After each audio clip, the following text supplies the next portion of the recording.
বিকেলের নাস্তায় অথবা বাচ্চাদের টিফিনে একটু ভিন্ন স্বাদের নুডলস তৈরি করে দিতে পারেন।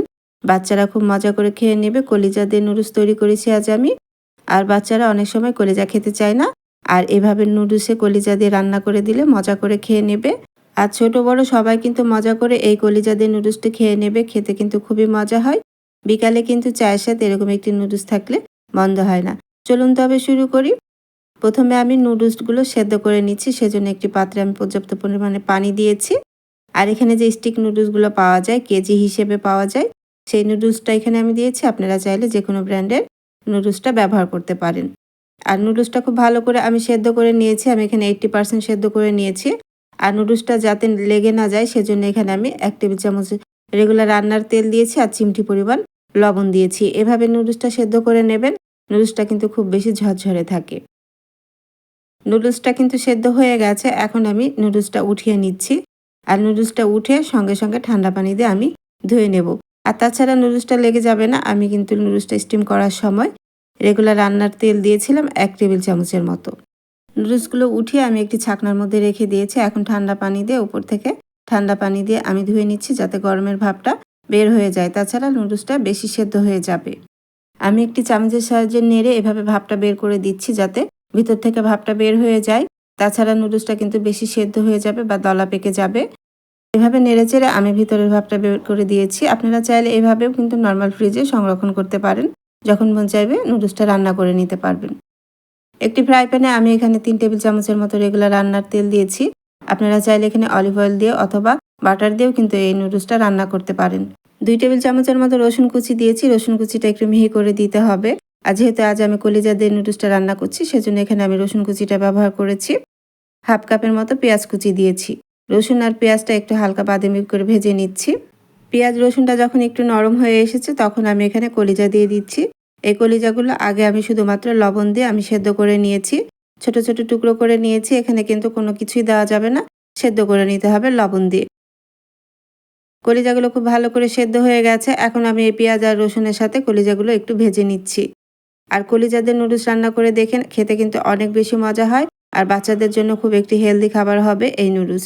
কলিজা অনেক সময় বাচ্চারা খেতে চায় না। আর এই নুডলসটা ছোট বড় সবাই খেতে পারবে।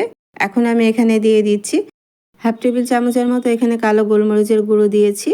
গুঁড়োটা দিয়ে আবারও একটু নেড়েচেড়ে ভেজে নিচ্ছি। তবে কলিজাগুলো কিন্তু খুব বেশি ড্রাই করে ভাজা যাবে না, যেহেতু আমি কলিজাগুলো খুব ভালো করে সেদ্ধ করে নিয়েছি। আর এখানে হাফ কাপের মতো টমেটো সস দিয়েছি। আর চুলার আঁচটা মিডিয়াম করে দিয়েছি। এখানে সয়া সস দিলাম হাফ টেবিল চামচের মতো। টমেটো সস কিভাবে তৈরি করতে হয় তার রেসিপিটি কিন্তু আমার চ্যানেলে দেয়া আছে। আমি এখানে ঘরে তৈরি টমেটো সসটাই ব্যবহার করলাম। আরও এখানে দিয়ে দিচ্ছি কাঁচামরিচ কুচি। এখানে ঝালটা আপনাদের টেস্ট অনুযায়ী দিয়ে নেবেন। এখানে আমি 5-6টি কাঁচামরিচ কুচি দিয়েছি। এখন আমি কিন্তু মশলার সাথে খুব ভালো করে কষিয়ে নিচ্ছি কলিজাগুলো। আর এখানে আমি চিলি সস দিয়ে দিলাম 1 টেবিল চামচের মতো। এই চিলি সসটাও আমার ঘরে তৈরি করা। আপনি চাইলে আমার চ্যানেলে দেখে আসতে পারেন কিভাবে চিলি সস তৈরি করতে হয়। আর এখানে অরিগানো দিয়ে দিয়েছি হাফ টেবিল চামচের মতো। অরিগানোটা অপশনাল, আপনি চাইলে স্কিপ করতে পারেন। খুব ভালো করে কিন্তু কলিজাগুলো আমি সসের সাথে কষিয়ে নিয়েছি, দেখতেই পাচ্ছেন। আর খুব ঝটপট কিন্তু তৈরিও হয়ে যায়। এখানে স্বাদ মতো লবণ দিয়ে দিলাম। যেহেতু আমি নুডলস সেদ্ধ করার সময় লবণ দিয়েছি, আবার কলিজা সেদ্ধ করার সময় লবণ দিয়েছি। আর সসেও কিছু লবণ থাকে, সেজন্য লবণটা অবশ্যই বুঝে দিতে হবে। আমি এখানে হাফ টেবিল চামচের মতো লবণ দিয়েছি। এখন আগে থেকে সেদ্ধ করে রাখা নুডলসগুলো আমি এই সসের মধ্যে দিয়ে দিলাম। এখন চুলার আঁচটা মিডিয়াম হাই করে দিয়ে নুডলসটা ভেজে নিতে হবে। আপনারা চাইলে এখানে বিভিন্ন সবজি ব্যবহার করতে পারেন। এখানে ক্যাপসিকাম অথবা গাজর কুচিও দিতে পারেন। যেহেতু আমি এখানে কলিজা দিয়েছি, সেজন্য আমি আর অন্য কিছু ব্যবহার করিনি।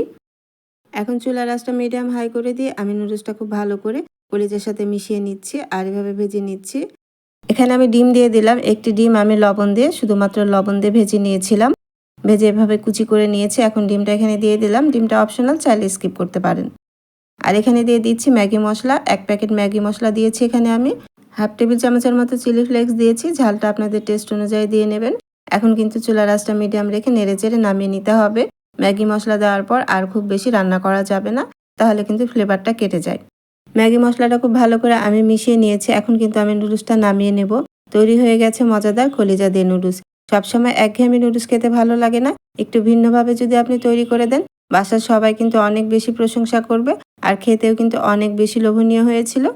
এখন আমি নামিয়ে নিচ্ছি। আর গরম গরম এই নুডলসটা পরিবেশন করবেন, খেতে কিন্তু অনেক বেশি মজা হয়।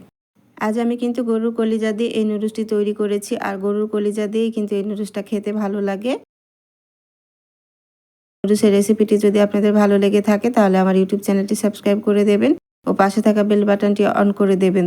যখনই আমি নতুন কোনো ভিডিও আপলোড করব সাথে সাথে নোটিফিকেশন আপনার কাছে পৌঁছে যাবে। আর যারা ফেসবুক পেজ থেকে দেখছেন তারা অবশ্যই আমার ফেসবুক পেজটি ফলো দিয়ে রাখবেন। একটি লাইক কমেন্ট শেয়ার করে দেবেন। আজ বিদায় নিচ্ছি, চলে আসবো আবার অন্য কোনো নতুন ও সহজ রেসিপি নিয়ে। আল্লাহ আপনাদের ভালো রাখুন, সুস্থ রাখুন, ভালো থাকবেন সবাই। আল্লাহ হাফিজ।